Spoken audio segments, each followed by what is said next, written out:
Alright. The poor girl's really been, let's say, agonising on these eggs. It's been taking her a long time. And I'm sure there's plenty of females out there all cringing and hanging on to their bits and pieces at the thought of what's going on here. To think that these eggs are pretty much twice or as thick as the body of the snake. So it's kind of like us humans. Oh, it's like giving birth to a baby. But no, it just looks wrong with a snake. Looks like it really hurts a lot. Not that I've seen a human, so I'll shut up before I get myself into any more trouble. But here we go. This will be egg number 4, and it looks like it's slipping out now. Now with reptiles, the eggs are very soft, even more so when they're freshly laid or freshly born. Now what happens is the embryo obviously has not been developed yet, so there's just pretty much all the fluid and all the genetics and whatnot inside there. As soon as she deposited these eggs in the appropriate laying spot, the embryos start to develop. They collect all the moisture out of the air, absorb all the moisture, and develop, and pretty much you can see these eggs here are, it'd be 3, maybe 4 times the size of a chook egg, but by the time they're about to hatch, they're considerably larger again.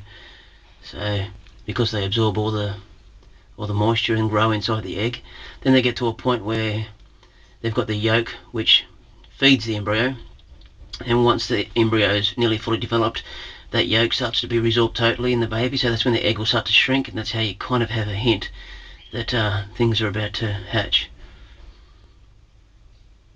A lot of people work out, actually if I did, it'd be a lot easier for me, a lot less stressful, but you can just about work out to the hour when they're going to be born, and also when they're going to hatch and all that sort of stuff, if you keep the temperatures at the appropriate level. But I just watch and keep an eye on it, see her do a pre-lay shed and think, oh, okay, in a couple of weeks you can lay. Then they start to get restless. There's all sorts of body language and stuff they do, and you can also see the shape of their body and things changing when they're about to lay. So I just go by those cues, and the same as with hatching.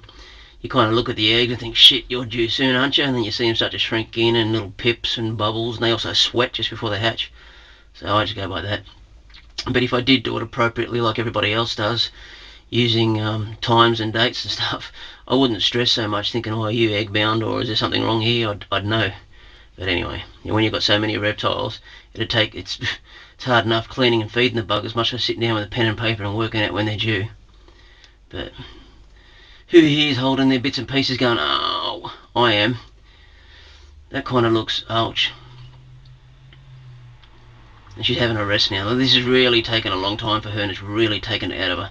Usually with the bigger olives, once you get to this stage, within under a minute the egg's out, you know. So she's really only a teenager. She's 4 years old and half as thick as a Coke can.